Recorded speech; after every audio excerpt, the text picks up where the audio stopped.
मेरी उम्र अभी 26 साल पूरी होने को है। पूरे बिहार के विधानसभा चुनाव में सबसे यंगेस्ट कैंडिडेट हूँ। हिंदुस्तान की सबसे टॉप की यूनिवर्सिटी से मैंने शिक्षा ग्रहण की, डॉक्टर हूँ पेशे से। अगर मुझ जैसा गरीब परिवार का लड़का अगर सदन के अंदर पहुँचेगा तो सदन के अंदर वो आवाज़ गूंजेगी जो वंचित समाज की आवाज़ होगी, जो महिलाओं की आवाज़ होगी, जो इस देश के युवाओं की आवाज़ होगी, जो इस देश के तमाम गरीब तबकों की आवाज़ होगी। उस आवाज़ को हम बिहार अब बदलाव की राजनीति की तरफ आ चुका है और बिहार की बागडोर जो है वो युवाओं के हाथ में जाने वाला है। मैं चाहूँगा कि आने वाले समय में जाले की जो प्राथमिक चिकित्सा केंद्र है CHC और PHC, उसमें डॉक्टरों की उपलब्धता अनिवार्य की जाएगी। उसमें फ्री में दवाइयाँ दी जाएगी ज़रूरतमंदों को, जो भी बेसिक मेडिसिन है उनको दी जाएगी और जो भी बेसिक उपचार है उनको जाले के अंदर ही मिलेगा। इस बात का मैं लोगों से वादा करता हूं।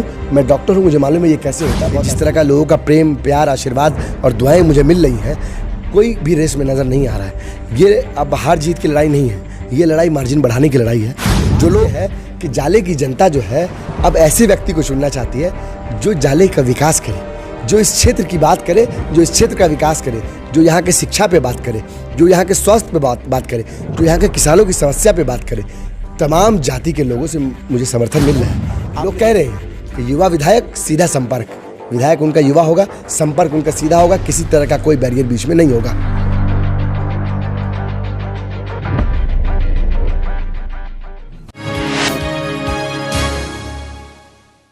अभी घड़ी में रात का 1:05 हो रहा है।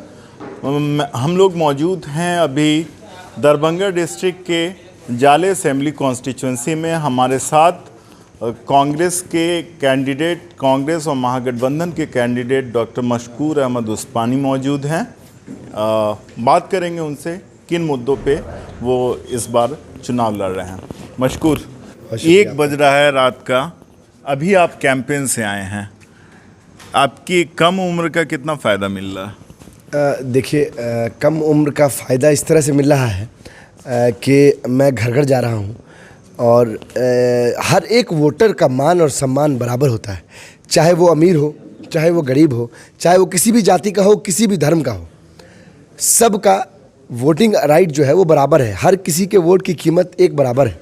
तो मेरी ये कोशिश है कि मैं एंड वोटर्स तक पहुँचूँ। मेरे पास संसाधन नहीं है बहुत ज़्यादा जिससे मैं चुनाव को आगे पीछे करूँ। तो हम लोग के पास एक ही संसाधन है, वो ये संसाधन है कि एक एक वोटर तक अपना पैगाम पहुंचाएं, एक एक वोटर तक हम अपनी बात को पहुंचाएं। तो इसीलिए मैं पद यात्रा कर रहा हूं, घर घर जा रहा हूं, गांव-गांव जा रहा हूं, हर एक पंचायत जा रहा हूं और अपनी बात हम तमाम लोगों के बीच में रख रहे हैं। और इसी तरह से हमारा कैंपेन जारी है। जिस मोहल्ले में सड़क के नामो निशान नहीं है, जिस मोहल्ले में ईंट लगाकर लोग अपने कुटिया को जाते हैं, वहाँ तक अगर पहुँच रहे हैं तो लोग एक उम्मीद की किरण से देख रहे हैं कि वाकई बिहार अब बदलाव की राजनीति की तरफ आ चुका है और बिहार की बागडोर जो है वो युवाओं के हाथ में जाने वाली है। बहुत सारे मुद्दे हैं यहाँ पे। हर साल बाढ़ आती है, चूँकि 5-5 नदियाँ इस दरभंगा डिस्ट्रिक्ट से निकलती है। बागमती है, कोसी है, गंडक है, क्रे है। कोसी को सौरव ऑफ बिहार कहा जाता है। बहुत सारे फार्म डिस्ट्रेस के इश्यूज़ हैं, एजुकेशन के इश्यूज़ हैं, हेल्थ के इश्यूज़ हैं। किन मुद्दों के साथ आप चुनाव में लोगों से वोट मांग रहे हैं? देखिए, बिहार चुनाव के अंदर हमारे जो मुद्दे हैं वो बहुत ही बुनियादी मुद्दे हैं। आज़ादी के 70 साल बाद भी बिहार की जो शिक्षा प्रणाली है, शिक्षा व्यवस्था है, वो चरमराई हुई है। यहाँ की स्वास्थ्य व्यवस्था नीलबट्टा सन्नाटा है। युवाओं में बेरोजगारी की दर जो है वो अधिकतम हो चुकी है। इसके साथ साथ जो किसानों की जो समस्या है, चूँकि बाढ़ आता है, आपने खुद कहा, यहाँ जो बिहार में जो बाढ़ आती है उस बाढ़ की वजह से बहुत बड़ी समस्या है। लगभग आप समझिए कि 17 से 18 जिला बिहार का हर साल बाढ़ ग्रसित होता है। इसके लिए कोई समाधान आज तक सरकारों ने नहीं निकाला है। 15 साल से एनडीए की सरकार थी, उनको करना तो ये चाहिए कि उनको रिपोर्ट कार्ड लेके आना चाहिए था कि 15 साल उन्होंने ये काम किया और बताना चाहिए था लोगों को। लेकिन आपको मालूम है, जब बचपन में जब हम कभी फेल हो जाया करते थे या हमारे नंबर कम होते थे तो हम रिज़ल्ट को छुपा लिया करते थे पीछे और घर पे बोलते थे रिज़ल्ट नहीं आया, पता नहीं कितने मार्क्स हैं। तो ये एनडीए की सरकार भी इसी तरह से कर रही है कि वो रिपोर्ट कार्ड नहीं दे रही है कि उनको कितने नंबर दिए जाए, जनता उनको कितने नंबर दे, चूँकि उन्होंने कुछ काम ही नहीं किया। इन्होंने वादा किया था कि कल कारखाने खोलेंगे, फैक्ट्रियाँ खोलेंगे। जो फैक्ट्रियाँ खुली हुई थी उन पर ताला लग गया। चीनी मिल को देख लीजिए, पेपर मिल को देख लीजिए, और इंडस्ट्री जो बिहार में थी, जो बिहार का गौरव थी, उन तमाम इंडस्ट्रीज़ को बंद कर दिया गया। हमारे जाले विधानसभा के अंदर जो साक्षरता दर है वो केवल 58% है, और उसमें महिलाओं की साक्षरता दर 45% है। इसका मतलब आज़ादी के 70 साल बाद भी जाले की आधी आबादी महिलाओं की जो है वो अब तक सिग्नेचर करना नहीं जानती, और 40% पूरी आबादी जो है वो अब तक जो है वो अपना सिग्नेचर करना नहीं जानती। अगर जनता ने मुझे प्यार दिया, मुझे आशीर्वाद दिया, मुझे जिताया, तो मैंने जनता से वादा किया है, अपनी जनता से ये कहा है कि हम जाले के अंदर बेहतरीन शिक्षा प्रणाली को लेकर आएंगे। अच्छे सरकारी स्कूल होंगे, एक एक बच्चे को हम उंगली पकड़कर स्कूल ले जाने का काम करेंगे, उनको पढ़ाने का काम करेंगे। तो उसी पे हम आते हैं। ये सारे इश्यूज हैं, सिस्टमेटिक डी इंडस्ट्रियलाइजेशन हुआ है पिछले 15 साल या उससे पहले से कह लें। आप जहाँ खड़े हैं यहाँ पे रैयाम शुगर मिल हुआ करता था, लोहट शुगर मिल हुआ करता था मधुबनी में, जूट मिल हुआ करता था समस्तीपुर, और पेपर मिल, अशोक पेपर मिल। इंडस्ट्रीज़ बहुत हैं, लेकिन सारी की सारी इंडस्ट्री कोलैप्स हो गई, सबको बंद कर दिया गया, ताले लग गए। हेल्थ का बहुत बुरा हालत है। यहाँ पे एक सबसे बड़ा हॉस्पिटल दरभंगा मेडिकल कॉलेज और हॉस्पिटल है। क्या आपके पास ब्लूप्रिंट क्या है? डीएमसीएच की जो हालत है वो बद से बदतर है। वहाँ पे एक हेल्दी आदमी बीमार पड़ जाएगा, उसको एडमिट कर दिया जाए, तो आपके पास इन सब को इम्प्रूव करने का, ये इंडस्ट्रीज़ को खुलवाने का ब्लूप्रिंट क्या है? देखिए, बिहार में सुनियोजित तरह से बिहार में बेरोजगारी को बढ़ाया गया है, पलायन को बढ़ाया गया है। जो बिहार में जो कल कारखाने थे, जो इंडस्ट्रीज़ थी, सरकार को चाहिए था कि उनको खोला जाए और यहाँ पर रोजगार के अवसर पैदा किया जाए, लेकिन सरकार ने ये ना करके उन इंडस्ट्रीज़ पे ताला लगा दिया। इसीलिए ताला लगाया चूँकि दूसरे स्टेट में जो बड़े बड़े पूंजीपति हैं उनसे इनकी टेबल के नीचे से डील हो जाती है।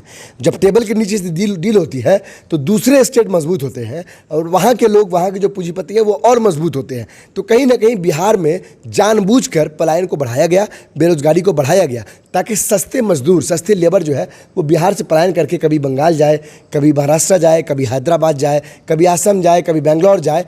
तो आप ये समझिए कि कहीं ना कहीं से एक जो है जानबूझकर इस तरह की क्राइसिस क्रिएट की गई है और इंडस्ट्रीज़ को बंद किया गया है। जहाँ तक बात रही स्वास्थ्य व्यवस्था की, डीएमसीएच का जो हाल है वो किसी से ढका छुपा हुआ नहीं है। आपने कहा कि स्वस्थ व्यक्ति भी बीमार हो जाएगा, वो आवारा पशु का अड्डा बन चुका है डीएमसीएच। और चुनावी जुमले में आदरणीय प्रधानमंत्री मोदी जी ने 2014 में ये कहा कि हमको चुनाव जिताइए तो हम एक एम्स देंगे मिथिलांचल को, दरभंगा में। 2015 में विधानसभा चुनाव हुआ तो दूसरा एम्स का ऐलान कर दिया। 2020 में चुनाव होने से 15 दिन पहले ठीक तीसरा एम्स का आश्वासन में अनाउंस कर दिया।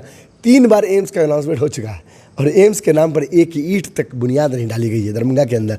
और जो एग्जिस्टिंग मेडिकल कॉलेज है, Darbhanga medical college and hospital, उसकी हालत किसी से छुपी हुई नहीं है। अगर महागठबंधन की सरकार आती है तो डीएमसीएच का जो गौरवान्वित इतिहास था, उस गौरवान्वित इतिहास को दोबारा से प्राप्त करने का, उस लक्ष्य को प्राप्त करने की हम लोग पूरा प्रयास करेंगे। और साथ ही साथ बिहार के अंदर अच्छी स्वास्थ्य व्यवस्था को देंगे, क्योंकि शिक्षा और स्वास्थ्य हमारा अधिकार है। हर एक नागरिक का ये अधिकार होना चाहिए कि उसको शिक्षा मिले। हर एक नागरिक का ये अधिकार होना चाहिए कि अगर उसकी तबीयत खराब हो तो उसको स्वास्थ्य सेवाएं मिलें। एक डॉक्टर होने के नाते मुझे मालूम है पीड़ा क्या होती है, दर्द क्या होता है, और जब इंसान तकलीफ में होता है तो वो डॉक्टर को खोजता है, वो अस्पताल की तरफ जाता है। आप जाले के अंदर पीएचसी और सीएचसी को जाइए, प्राथमिक चिकित्सा केंद्र पर जब आप पहुँचेंगे, आप मेरे सोशल मीडिया प्रोफाइल पर उस वीडियो को देख सकते हैं। एक चिकित्सा केंद्र का हमने भ्रमण किया। एक कमरा जिसके अंदर डॉक्टर होने चाहिए उसके अंदर भूसा भरा हुआ है, दूसरा कमरा जिसके अंदर दवाइयाँ होनी चाहिए उसके अंदर जलावन भरे हुए हैं, बाहर का एरिया जिसके अंदर मरीजों के जो है बैठने की व्यवस्था होनी चाहिए उसमें 2-2 फीट की घास उगी हुई है। और जब आप उस बाउंड्री के बाहर आएंगे तो 2 शिलान्यास पट आपको नजर आएगा, मतलब उसका शिलान्यास 2-2 बार हुआ है, 2-2 तरह के लोगों ने किया है, उसके बावजूद इसका यह हाल है। तो आप ये सोच लीजिए कि स्वास्थ्य के नाम पर जाले में कुछ भी नहीं है। मुझे मालूम है कि जाले में जो है गरीब जनता, जो किसान हैं, उनको स्वास्थ्य सेवा चाहिए।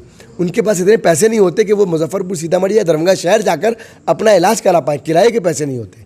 मैं ये चाहूँगा कि आने वाले समय में जाले की जो प्राथमिक चिकित्सा केंद्र है, सीएचसी और पीएचसी, उसमें डॉक्टरों की उपलब्धता अनिवार्य की जाएगी, उसमें फ्री में दवाइयाँ दी जाएगी, ज़रूरतमंदों को जो भी बेसिक मेडिसिन है उनको दी जाएगी, और जो भी बेसिक उपचार है उनको जाले के अंदर ही मिलेगा। इस बात का मैं लोगों से वादा करता हूं। मैं डॉक्टर हूं, मुझे मालूम है ये कैसे होता है, बहुत आसानी से होगा। हमारे पास पूरा ब्लूप्रिंट है उसका। थोड़ी बात मैंने आपसे बताई है, बाकी बात हमारी सरकार आएगी तो आपको टाइम टू टाइम वो बात मालूम चलती रहेगी। और सरकार आ रही है महागठबंधन की जो है एक तेज़ आंधी जो है वो पूरे बिहार में चल रही है। तो फ्लड का एक बड़ा इशू है इस पूरे इलाके में, उसके लिए मशकूर उस्मानी और या उनकी पार्टी के पास क्या रोड मैप है कि इतना जो पानी आता है उसका कैसे इस्तेमाल किया जा सकता है और ये जो प्रॉब्लम है इससे कैसे निजात मिल सकती है? देखिए, बाढ़ का जो मसला है, बाढ़ का जो इशू है वो एक प्राकृतिक आपदा है और प्राकृतिक आपदा से हमको डील करने के लिए कुछ ना कुछ साइंटिफिक टेम्परामेंट का इस्तेमाल करना होगा। अब ये नहीं कि आप रडार में ले जाइए और ये हो जाएगा, वो सब नहीं करना होता है। जो साइंटिफिक टेम्परामेंट होता है उसका इस्तेमाल करना होता है। जब बाढ़ का पानी आए, उस पानी को अगर आप सुखाड़ वाले इलाके में अगर डाइवर्ट कर देते हैं तो जहाँ पर सूखे की समस्या है, सुखाड़ की समस्या है, वहाँ पर सुखाड़ की समस्या दूर होगी। उसके बाद भी अगर आपके पास पानी बच जाता है तो आप डैम्स बना सकते हैं। आप डैम्स बनाकर उससे बिजली को उत्पन्न कर सकते हैं। जब आप बिजली को उत्पन्न करेंगे तो उससे रोजगार के अवसर भी बनेंगे। उससे बिहार जो है आत्मनिर्भर बनेगा। आप आत्मनिर्भरता की बात चल रही थी कोविड के दौरान, बिहार आत्मनिर्भर असल इस तरह से बनेगा, राजस्व वसूल होगा, हम दूसरे स्टेट को बिजली सप्लाई कर सकते हैं। ये हमारा एक विजन है। पूरी ब्लूप्रिंट तो सरकार के आने के बाद आप लोगों के समक्ष रखी जाएगी, लेकिन अगर सरकार चाह ले तो ये हो सकता है। उसके बावजूद भी अगर कुछ किसानों को अगर नुकसान होता है बाढ़ आने से, तो जिस किसान का जितना नुकसान हुआ है उसकी उतनी भरपाई होनी चाहिए। आपके जस्ट अपोजिट जो कैंडिडेट हैं वो भाजपा के कैंडिडेट हैं जो अभी सिटिंग एमएलए भी है यहाँ से। कितना टफ चैलेंज है? कुछ चैलेंज ही नहीं है, कोई चैलेंज नहीं है। आप जाइए क्षेत्र में घूमिए। आप तो दिन में मेरी चुनावी सभा में भी थे, कई सारी जो नुक्कड़ सभाएं थी और कई जनसंपर्क में थे। जिस तरह का जनसैलाब उमड़ पड़ा था, मैं लगातार लोगों से अपील कर रहा था कि हमको कोविड की गाइडलाइन का ख्याल रखना है, आप लोग दूरी बना के रखें, ज़्यादा भीड़ ना लगाएं। आप तो देख ही रहे थे कि जिस तरह का लोगों का प्रेम, प्यार, आशीर्वाद और दुआएं मुझे मिल रही हैं, कोई भी रेस में नज़र नहीं आ रहा है। ये अब हार जीत की लड़ाई नहीं है, ये लड़ाई मार्जिन बढ़ाने की लड़ाई है। जो लोग अभी विधायक हैं, जो विधायक अभी वर्तमान विधायक हैं, वो उनका जगह जगह विरोध हो रहा है। उनके अपने घर में, उनके गांव के अंदर उनका विरोध हो रहा है। बाकी क्षेत्र की तो बात आप छोड़ ही दीजिए। उनको शिलान्यासों का विधायक भी कहा जाता है। पूरे 4.5 साल उन्होंने कोई काम नहीं किया। आखिरी के 3 महीने में वो सिर्फ और सिर्फ फीता काटे हैं शिलान्यास का। मतलब कई सड़कें जो अभी तक यहाँ पे काम शुरू भी नहीं हुआ है, वहाँ भी उन्होंने अपना बोर्ड लगवा दिया है। जनता में इतना आक्रोश है कि जनता ने उस बोर्ड को उखाड़ के भी फेंक दिया है। कई बोर्ड आगे आधे टूटे हुए भी आपको नजर आएंगे अगर आप जाएंगे तो। जाले के अंदर जो सड़कों का हाल है, आप मेरे साथ कल चलिए चुनावी जनसंपर्क में, आपको समझ में आ जाएगा कि किस तरह की सड़कें हैं कि कभी गाड़ी इधर पलटती है, कभी इधर पलट जाती है, पता नहीं कब गाड़ी कहाँ पलट जाए। मशकूर उस्मानी क्यों कॉन्फिडेंट हैं अपने विक्ट्री को लेके? क्या इसकी एक वजह ये मानी जाए कि ये जो जाले कॉन्स्टिट्यूंसी है यहाँ पे एक बड़ी तादाद है मुस्लिम वोटर्स की, इसलिए आपको कॉन्फिडेंस ज़्यादा है अपनी विक्ट्री का? नहीं, ऐसा नहीं है। मतलब जाले में क्या नाम है, मुस्लिम वोट भी जितना है उसी हिसाब से और भी जाति का वोट है। ठीक है, ऐसी कोई बात नहीं। अगर सिर्फ ऐसी बात होती तो यहाँ से लंबे समय से मुस्लिम विधायक होते। पिछले बार भी तो बीजेपी जीती है यहाँ से, उससे पहले भी जेडीयू जीती है, उससे पहले भी जेडीयू बीजेपी जीती है। तो बात वो नहीं है। बात यह है कि जाले की जनता जो है अब ऐसे व्यक्ति को चुनना चाहती है जो जाले का विकास करे, जो इस क्षेत्र की बात करे, जो इस क्षेत्र का विकास करे, जो यहाँ के शिक्षा पे बात करे, जो यहाँ के स्वास्थ्य पे बात करे, जो यहाँ के किसानों की समस्या पे बात करे। तमाम जाति के लोगों से मुझे समर्थन मिल रहा है। अभी आप जो चुनाव लड़ रहे हैं ये एक अलायंस में महागठबंधन है। महागठबंधन में कांग्रेस है, आरजेडी है और लेफ्ट पार्टीज़ हैं। तीनों का झंडा होता है जब कोई भी अलायंस का कैंडिडेट चलता है। तो इन तीनों पार्टी से इंडिविजुअली कितनी मदद मिल पा रही है आपको ग्राउंड पे?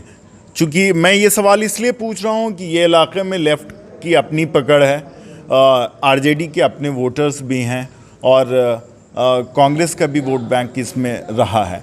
तो क्या लगता है इन तीनों पार्टी से आपको कितना सपोर्ट मिल पा रहा है?